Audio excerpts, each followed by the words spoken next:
Hey kids, comics. Silver-haired Bronze Age babe here, yakking about her comic book collection, and today talking about Blondes on the Run. Um, I had every intention of doing a live dive about this subject, and sadly, technology issues thwarted our efforts. But I'm going to direct you to an Instagram feed of a wonderful collector named Leap Day 132 over on Instagram. He and I tried everything we could to make the technology work because we wanted to talk about women in horror.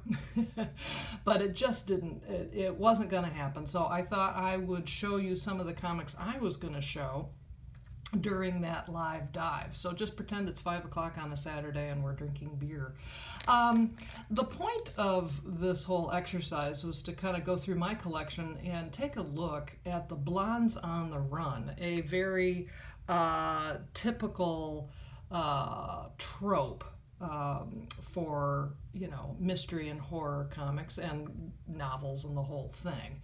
Obviously, it's usually a blonde, and she's usually running away from something very eerie. Although in this beautiful Nick Cardy cover here, the blonde is in white, but she's kind of in a trance. So she's not actually on the run, but she's not. She's in a little bit of trouble.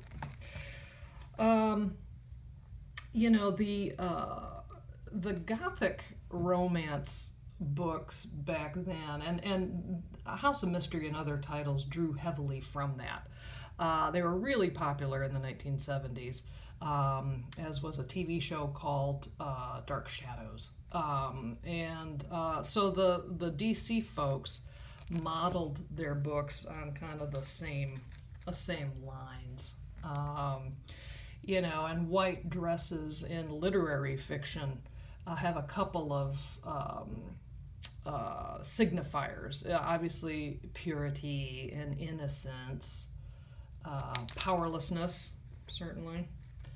This is interesting. I just want to interrupt myself here to say, okay, she's not blonde on the cover, but in the story, she's totally blonde. So, okay. But so anyway, you've got the white dress signifying, beautiful, young innocent in a great deal of danger. Now, the other thing that happens on a lot of these covers is it's not just a white dress, it's a wedding dress. And in literature, that was also a trope, not just for innocence, but also kind of like a shroud. Kind of waiting for a body, So I actually think it can be kind of a subversive message that, maybe marriage isn't all it's cracked up to be for women.